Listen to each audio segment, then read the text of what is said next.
welcome to Unit 4, where we'll be looking at Rococo, Enlightenment, and Neoclassical, primarily in France, a little bit of England, and America.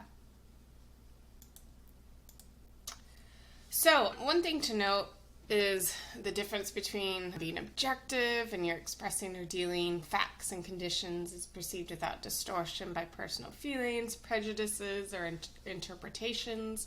So historians in general try to be objective and impartial, where your own personal feelings or opinions aren't coming through.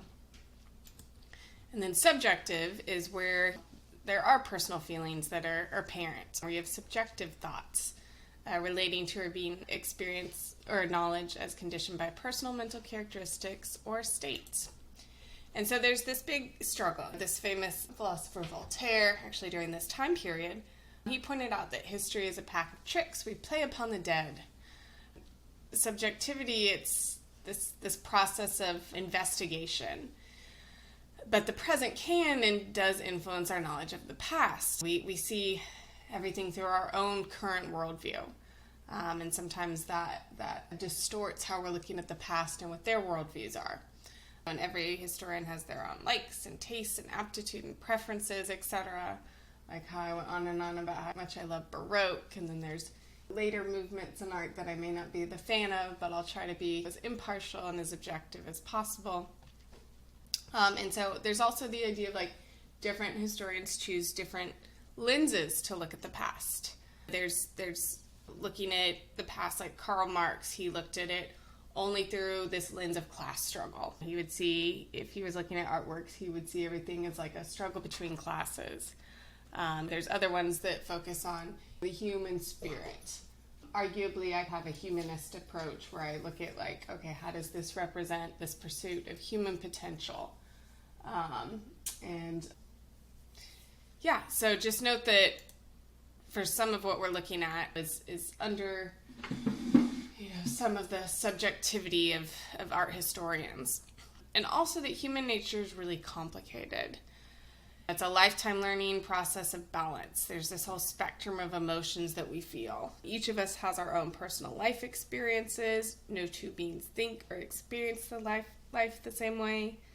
In the 18th century had incredibly different worldviews than what we do now.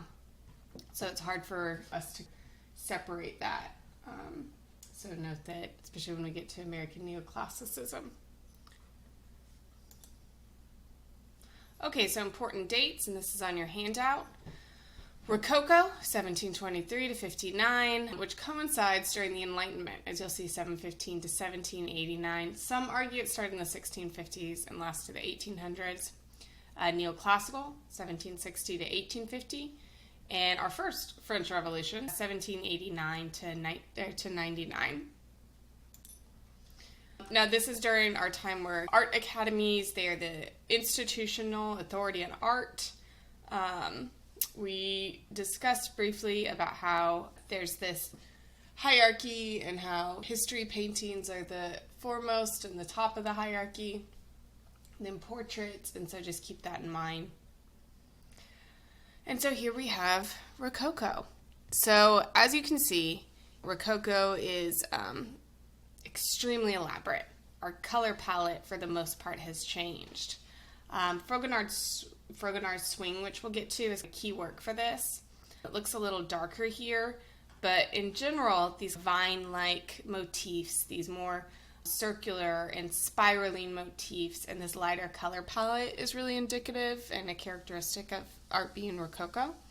In fact, it first started as interior design, as you can see in this interior, with all these ornate details. There's these swirls and shell forms, and we'll see with the paintings, there's these soft, feathery brush strokes. Lots of floral motifs, these serpentine lines, so these twisting lines. And so we'll look at, starting in France with Court of Versailles, marks this shift, and then coming back to Paris. So again, this frivolous, erotic, lighthearted subject matter, swirls and shell forms, soft, feathery brush strokes, And there's also going to be this interest in mythological subject matter, which you can count as these history paintings. But they're also going to appeal to those who are buying these artworks and patronizing them with these aristocratic genre scenes. Okay. The idea of fête galante we'll get into. And these are these decorative parties that the aristocracy would have, and they fell out with the French Revolution. We'll discuss why. There's pastel color palettes. During this time period, there's competitions at the French Academy, but also in salons. So salons are where people would gather and discuss new ideas and poetry and arts and philosophies. And so there's also this importance of travel during this time period. When we get to Neoclassical, we'll talk about how this revived an interest in classical elements yet again. Okay. So, we're going to go back a little bit. On your Baroque handout from the last week, you may have seen Versailles. Now, we didn't get to it because I want to use it as an explanation to really show the comparison. So we have Louis XIV, and he considers himself the sun god. The world revolves around him, and the creation of Versailles.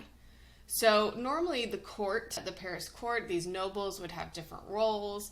Louis XV essentially chooses to micromanage, and he, I'm not sure where that was a bike one, but he moves the capital from Paris to Versailles. He moves, not the capital, the nobility from Paris to Versailles. He pretty much overtakes their roles. And so here we have the creation of Versailles. It's extremely elaborate, extremely ornate. It's Baroque to the max. It does have Rococo. It starts to have Rococo on the interior, but for the most part, this is a huge Baroque palace with these massive Baroque gardens. I've been there a few times, and I mean, the gardens are still just as beautiful. The interiors are extremely decorative. However, the problem with this is that you've moved the king and the nobility, those in charge, away from where the majority of the population is, where the people are, essentially. And so they become increasingly out of touch with the needs of the people. So here's the Hall of Mirrors, one of the famous rooms. You've got that concave convex that we were seeing with our Italian Baroque, but it's extremely ornate. Decorative mirrors were, it consists of these smaller mirrors put together. They were relatively new and very expensive. And so that's Louis XIV.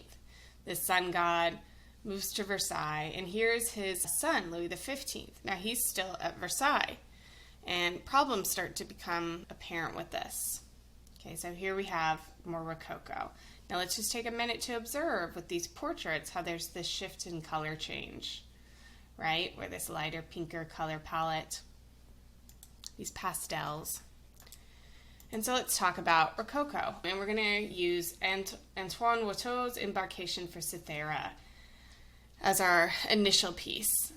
And so here we have that idea of the fête galante, of where these nobility are having these little parties and they're living life and they're out of tune with the reality of much of the population. And so here we have this mix of the nobility having a fête galante and this mythological understanding of our story of Cythera, this island in which there's love, Aphrodite. We can see this broken sculpture of her here comes to this area, these cupids which are associated with her. And so it's interesting that they called it the embarkation for Cythera, as if they were arriving. But if we're really looking, it looks like they're leaving. We have this gentleman helping her. This gentleman is trying to persuade her to turn around and follow down, so they're leaving. We have these two that are still flirting and involved with one another. And so there's this idea of love throughout here. It's these groupings of these couples. They've been enjoying this day on this island, having a fun time, carefree, no worries. And the elements of Cupid, the elements of Aphrodite are all associated with the Rococo. It's these love, frivolous storylines. And also where we have this much lighter color palette and these much softer brush strokes. And so this is one of those artists and paintings that helps to really establish this style. And it becomes really popular amongst the nobility, the patrons who are paying for artworks. And here's Jean-Honard Fragonard's The Swings. So that's your key work. When most people think of Rococo, they think of this painting. And so we have this lighter pastel color. We have the floral motifs, just like with our island. It's outside, all these floral motifs. And we have this theme of love again, where she's swinging toward her lover. There's Cupid here, but what's going on here? Cupid has a finger in front of his lips, where he's saying, shh. So there's some type of secret going on.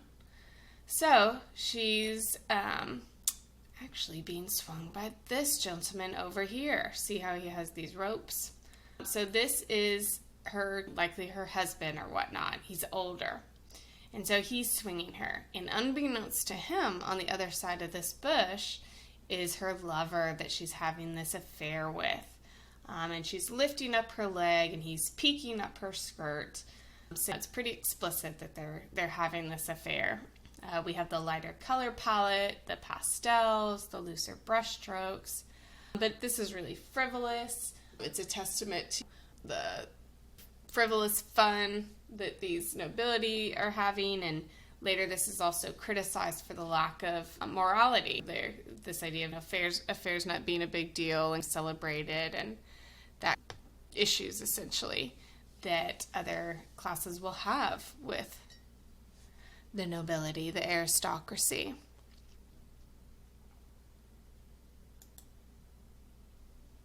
Okay, so again with Louis XV. So then comes the French Revolution. Now, what's been occurring here? You read about how, consider the date, 1789 to 1799, so think back to what's happening in America. The French had been helping fund our revolution. We would not have won without them. And so you have a lot of funds going elsewhere. You have this nobility that's acting extremely frivolous. They have no obligations. They don't really have responsibilities to the people. And they're just partying and having a good time. They're far removed from Paris, where the majority of the people are. And so we have this major economic crisis that is essentially happening. And so the nobility's life hasn't changed much, but the normal everyday people, their lives have. So this is a region where we have a little bit of a merchant class, but for the most part, we're still in our few select nobility, and then the majority of the population are relatively poor. And so any time in history where there is an increase in the price of flour, there's a revolution. It's just one of those things. If you can't afford bread, you're going to revolt. Even with like the Arab Spring a few years ago, and really any revolution, the price of bread increases essentially. There's this famous story, is essentially propaganda, that his wife, Marie Antoinette, was accused of let them eat cake when there were complaints about them being unable to afford bread. And so it's very unlikely that she ever said that, but it's fire that helps to express the flames of the revolution, of how they revolted against these nobility who seemed out of touch and didn't have a concern for the majority of the population. You've got the March on Versailles, the storming of the Bastille. So the March of Versailles is where they literally storm the palace. Even on one of the tours that I went at Versailles, the tour guides point out that anytime you see a few pieces of furniture, it's because they were returned by later family members. But essentially when they stormed the Palace of Versailles, they took everything on the interior, all the furniture, etc. So we see that here. And then the storming of the Bastille, it was this prison where they released these political prisoners. They ended up throwing a ton of the nobility in, and you guys know about the guillotine of this time period. Anyway, we'll go into that a little bit with a portrait of Marie Antoinette. The Bastille no longer exists. It was torn down. But here's our Rococo interiors. And so let's head on over to England. We'll come back to France with Neoclassical. And we're looking at another version of Rococo with this idea of the nobility doing frivolous things. But there's also this, it's a Rococo subject matter, but there's these elements of the Enlightenment, of Neoclassical. And essentially this is a satire. And so what we have here, it's called The Tête-à-Tête. It's by William Hogarth, and it's from a whole series, tracing the lives of these two individuals. And so a tête-à-tête it's referring to this intimate conversation. But here we see these two newlyweds, and they are not having an intimate conversation. In fact, I'll give you a minute to scan this painting and see if you can figure out what's occurred.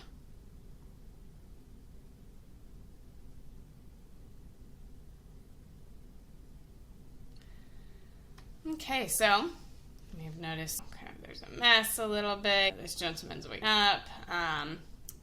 Seems early morning. He looks like he's in rough shape. He's had a rough night. So essentially they had some type of party going on where they've arrived home from a party. But it's this commentary on these aristocratic marriages, many of which were set up that they were arranged marriages. They were marriages for convenience, for political or economic gains, etc. And so there's this commentary on the reality of that, which arguably helps to lead to these actions of immorality. And how do we know that? Well, let's check out what's happening here. So we have this girl who is stretching. She's a little bit of a smile. Over here we have her husband. They're newlyweds. They're young. Again, he looks pretty rough. A rough night. And what's the dog doing? Well, first we know that dogs represent loyalty. However, he is over here sniffing at a bonnet in this gentleman's pocket. Popular fashion. So he had a rendezvous with another woman the night before. So there's that of an affair. But then many argue that the violin with this overturned chair is connected to the wife, and that she is trying to play like she was just waking up, but that hint of a smile contradicts that she just woke up, and instead she was having a thing with the violinist. The husband comes home and he rushes away. Everything is overturned. There's also this gentleman right here, a butler or someone, or someone who works for the family with these finances, and he's very concerned at the bills. He's freaking out. He has all these bills. He's holding them, hands up, like they just won't listen. Why don't they have any concern? He's more stressed out than they are. So this rich, lavish lifestyle, they aren't really able to afford it, which is also occurring in France. But we're up here in England. And we have these Rococo elements. We have the Cupid. We have these floral motifs. We have a little bit of this ornate interior design. But again, so there's this commentary on this frivolous nature of the aristocracy, and it's a satire. And these end up being a print, and so they spread very quickly. And this helps to fuel this dissatisfaction with the ruling nobility.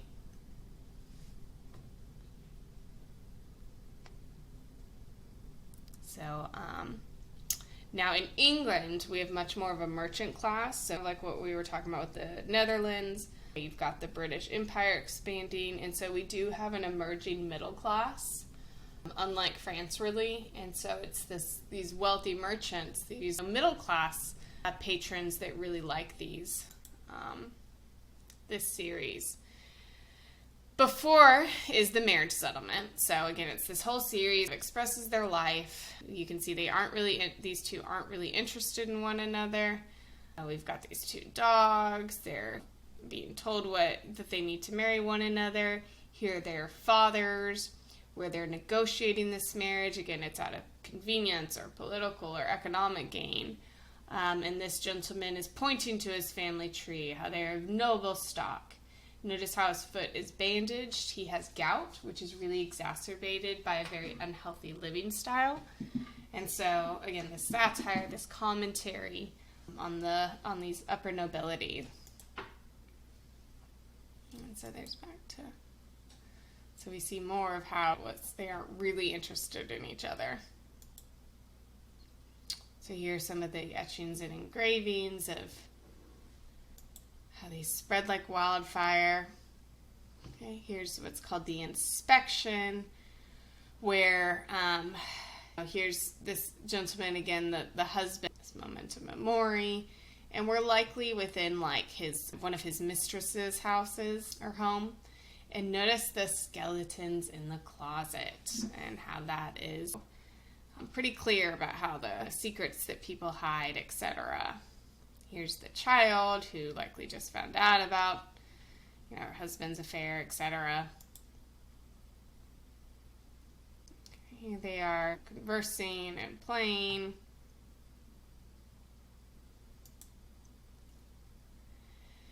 And what happens? Well, the wife too was having an affair. And so one night the husband stormed the room. Mr. is escaping out the window, but there was obviously a fight that occurred, a sword fight, and one has been stabbed. Her husband has been stabbed, and so there's this dark moment where she's pleading, she's apologizing. And then, obviously he died, and so then here we have after, and so the wife who was a part of this ends up getting very sickly. She ends up dying. We've got the dog that's starving. So there we have our tete-a-tete. At least some of it. Okay, so the Enlightenment. Here's the culture of arts, the salons. These salons are, again, these gatherings where people are discussing philosophy and they're looking at art and poetry. And here's a depiction of a much larger one where they have all these paintings. And they have smaller ones in people's homes, etc., where they're just discussing these new ideas. And so this helps to spread the ideas of the Enlightenment. They've transformed and expanded through these salons as they discuss these philosophers. So one of your assigned resources was about John Locke's philosophy, which was so profound as this idea that every individual, no matter their background, has rights.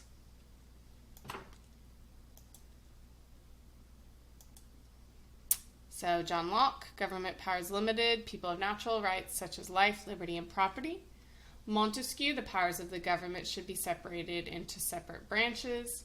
Rousseau, government should express the will of the people. That we enter the social contract with the government, giving them the right to create and enforce laws. So some of the ideas, Rousseau, people are basically good. They're corrupted by society. Society needs an elected government. Community should be placed above individuals. John Locke, we're born with rights that can't be taken away, life, liberty, and property. Notice how Jefferson changes the ending, pursuit of happiness. If a government does not protect these rights, its citizens can overthrow it. And Montesquieu, that the government's power should be separated to protect people's power, so it's not concentrated, that each branch of government should check the other branch's power, checks and balances. So these sound pretty familiar to us as Americans, but these were extremely new, profound, and unheard of before this. Our Declaration of Independence, our Constitution, is essentially a product of the Enlightenment. And so we see a revolution that occurs in France.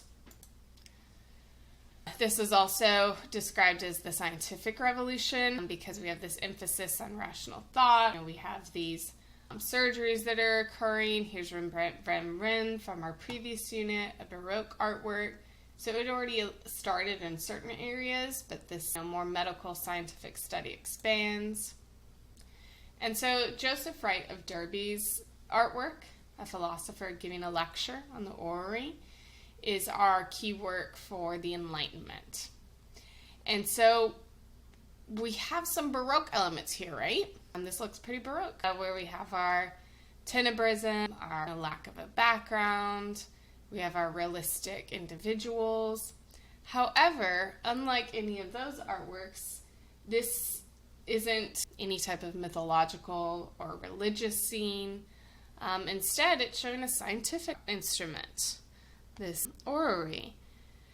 And so there's this, the light helps to represent this light of reason, this light of this scientific study. This is a study of the solar system. Here's our sun. And so one of the key parts of this is that instead of this light of God coming down, you could argue, come back to Caravaggio's Calling of St. Matthew, there's this light of science, this light of reason, that this gas lamp is representing the sun as the light. So there's this, consider the contemplation, the fascination amongst the different individuals. And we have different ages. We have the teacher and the student and the younger children, a girl, middle age, 20s or whatnot. And so you have these different age groups that are all invited to join in this scientific study that it can, it's more like this scientific conversion to understanding the world differently. And so here we have our key work for the Enlightenment, this age of reason. So goodbye to divine rule. This idea of these kings and queens being chosen by God to rule. So now people are questioning that. They're questioning why they're in charge. And so hence why we have these numerous revolutions that occurs. The people are demanding a say in their government because of the ideas of our Enlightenment thinkers. So at the museum that they have this artwork, they have an orrery in front of it. And so let's begin Neoclassicism.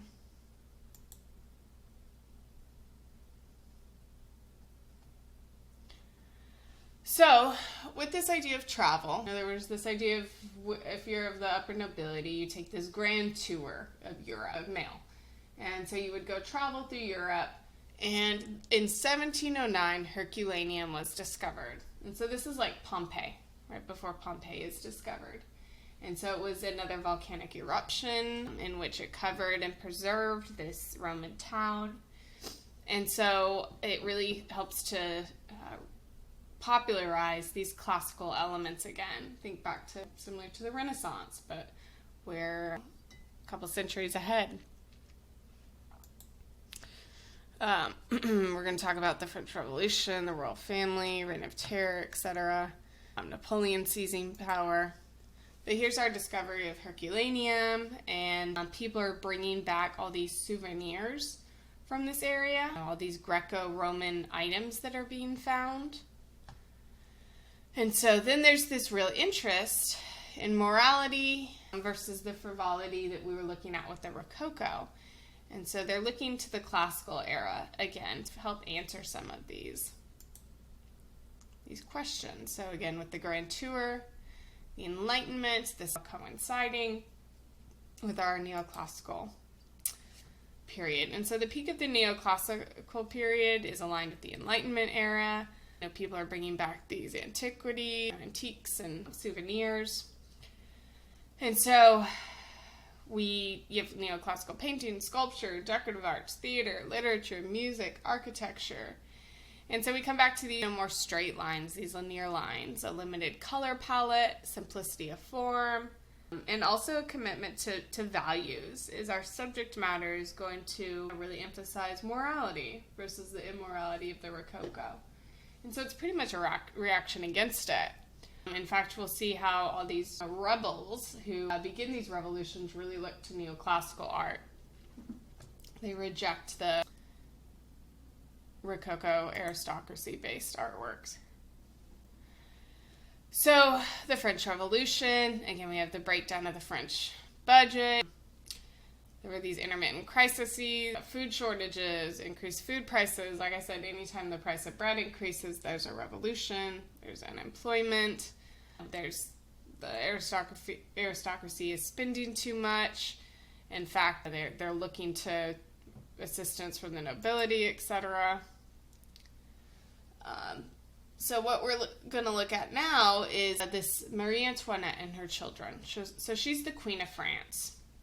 And this is by a female artist, Elisabeth Louis Lebrun, which is Marie Antoinette's official court painter. And so we start to see this shift. The king and queen are aware of this discontent.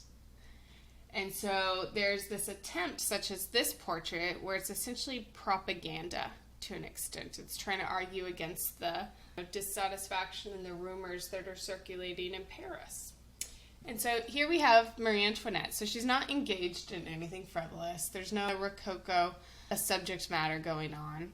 In fact, she looks pretty reserved here. She's sitting down. She looks somewhat serious. But it's a portrait of her with her children. And so there's this idea of where she's trying to communicate that she too is a mother, just like these normal people that are expressing their current dissatisfaction. Now, she was from Hungary, so she was an outsider and criticized even from the beginning for becoming the Queen of France. And so arguably she became increasingly a scapegoat during the revolution, like where I discussed that rumor of Marie Antoinette, when asked about the starving people and the price of bread, she said, well, let them eat cake. So she likely did not say that. You know, they were aware of this dissatisfaction, so she would have said something to fuel that. And our art proves that. So she's showing that she too is a mother, that she's taking care of her children. And she actually was extremely different than the average noble in all of Europe, where she actually did try to take more of a primary role in the raising of her own children. It was actually really common practice for small little babies to be sent off to wet nurses, like even in a different town, where they were cared for and like breastfed by someone else. Whereas like Marie Antoinette explicitly kept her babies with her. She even breastfed them. Every single child in the world, all of you, all of us, or at least before formula was created, needed that. And so she, again, was this outsider, hence why she was an easier scapegoat. But where she's explicitly showing how she is taking an active role. She understands the difficulties and the joys of motherhood, just like like everyone else. But what she's also showing is this was made, one of the reasons why she looks serious is because this is a period of mourning where her newborn had passed away. The black cloth covering this cradle shows that. So the young boy is lifting up the black cloth to show that it's empty, and remarking on her deceased child, which unfortunately there was a relatively high infant mortality rate during this time period. So many people had experienced this, and so she's showing that she's relatable. She's showing that she understands these difficulties, that she empathizes with them. So it's this attempt to improve the Queen's image. It makes her more relatable to the public. It's really countering the bad press that's going on and the judgments against her that have been stirring this impending revolution. She had about 40 self-portraits, so this is extremely different than many of the other ones. Rococo has started to really die out as the nobility is realizing that it's being criticized by the most. But as you can see, instead of wearing the super ornate dresses that she's wearing in other ones, it's pretty toned down by comparison. Her dress isn't quite as ornate and regal. So here we have propaganda. She also showed herself as an ordinary dress with this Marie Antoinette and chemise. She had a little mini farm in the back of Versailles, and where it was like her own little farmhouse where she could play that she was a farmer. She was with this straw hat. There's some criticism of that, where in the chicken coop that servants had actually brought eggs from elsewhere and put them in there for her to pick. But either way, she was trying to show herself as relatable. So here is our artist, a self-portrait of her. During the revolution, she ended up escaping, and she became the official court portrait to numerous Russian nobility. Now, across much of Europe, the Austro-Hungarian Empire, the Russian Empire, they're all living the same way. They all eventually have revolutions, if not now or later. But they all have this Rococo. If you were to travel there, like I went through Russia and Austria and Hungary, and essentially it's all Rococo. It all still exists, or it was rebuilt after the war. So hence why she moved on to Russia and continued serving the nobility. So here is where we're pushing on to a key neoclassical artwork, again by another female artist. So here's Cornelia, mother of the Gracchi, and where here we have this idea of the good mother reinforced. I should have mentioned that with the self-portrait of, sorry, that shouldn't say self-portrait, that was our Marie Antoinette and her children, of where it's this idea of the good mother, which is one of those moral themes of the neoclassical. Instead of the frivolous nature, this fête galante, instead the good mother. And so here we have Cornelia, mother of the Gracchi. So with this classical revival of this interest in Herculaneum that's been uncovered, is we start to see classical themes again. And so here we have the Gracchi. They were of the plebeians, so the lesser class of, but the majority class of ancient Rome. And they end up changing the government. There's some martyrdom. But essentially, they are speaking out amongst, or for the majority of the population. So we see a similar notion going on in France, of where the majority of the population wants a say in the government. But here we have their mother, the good mother, and the mother of the Gracchi. And she's conversing with another mother, or woman, and where this woman is showing off her jewels. She's got her jewelry box, she's showing off her gold, and the mother of the guy points to her children and says, "These are my jewels." So she's valuing her children. So here's our moral theme. We have our toned down color palette, we have our organized composition, we have our classical elements in terms of subject matter, as well as these columns. So here we have those classical elements coming through again. The reinstatement of history, portrait, genre, landscape, still lifes is reinforced by the academies. What also is happening with these academies is, this is a museum, but they all stem from the academies, is when they would have these exhibitions, if you had the more central area, then you were of the higher ranked, that your artworks were more popular. The higher up that you went, the further it was for you to be able to see from the ground level, and so they were less prized, less valued, and also closer to the ground, were arguably, like the middle was the first area, second area, and last area on top. And so we also have these much larger scale artworks that are becoming popular again. And so let's compare the swing to our key work, The Oath of Horace, by Jacques-LouisDavid, where we have this frivolous pastel color palette, but then compared to the classical elements of our Oath of Horace. Their organized composition, the triangular composition, the groupings, the linear perspective. We have our orthogonal lines leading to a vanishing point, right to where these swords are essentially, behind it. We have the classical arches. They're all in this classical dress. In fact, the story is classical. Versus our satire of the aristocracy. So this is a stark contrast to the Rococo. Okay. So we'll begin with this one tomorrow.